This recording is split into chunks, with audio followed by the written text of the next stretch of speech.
Qishloq xo'jaligi sohasida eksport salohiyatini oshirish, mahalliy mahsulotlarni tashqi bozorlarga chiqarish va aholini ish bilan ta'minlashga qaratilgan ishlar davom ettirilmoqda. Mavzuni muxbirimiz Samarqand viloyati misolida davom ettiradi.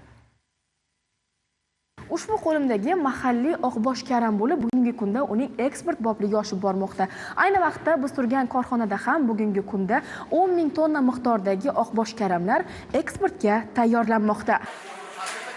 10 gektar yer maydonida yetishtirilgan ushbu karamlar o'zining sifati va uzoq muddat saqlashga yaroqliligi bilan bugun xaridorgir mahsulot hisoblanadi. Ushbu karamlarni daladan tortib eksportga chiqarguncha esa bir necha bosqichli ishlar amalga oshiriladi.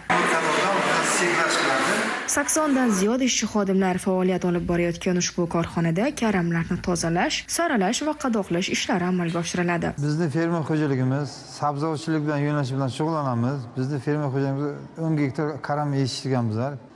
Bizning mahsulotimiz pishib yetgandan keyin o'zimizni muzlatish omborxonamizga olib borib, bizga buyurtma asosida qabul qilinadi. Buyurtma birdan bergandan keyin bir haftaning ichiga yetkazib beramiz.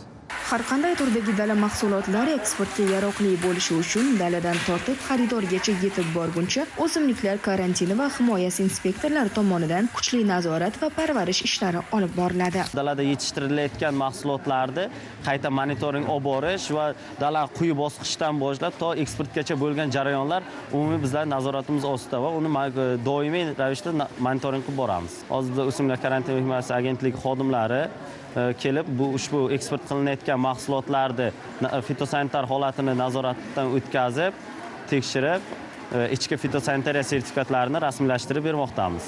Bugungi kunda Rossiya Federatsiyasiga 10 ming tonna karam eksport qilish jarayonida bo'lib turgan ushbu korxona kelgusida eksport bozorini kengaytirishni maqsad qilgan. Malika Saidova, Ravshan Ahmedov, Zamon informatsion dasturi uchun Samarqanddan.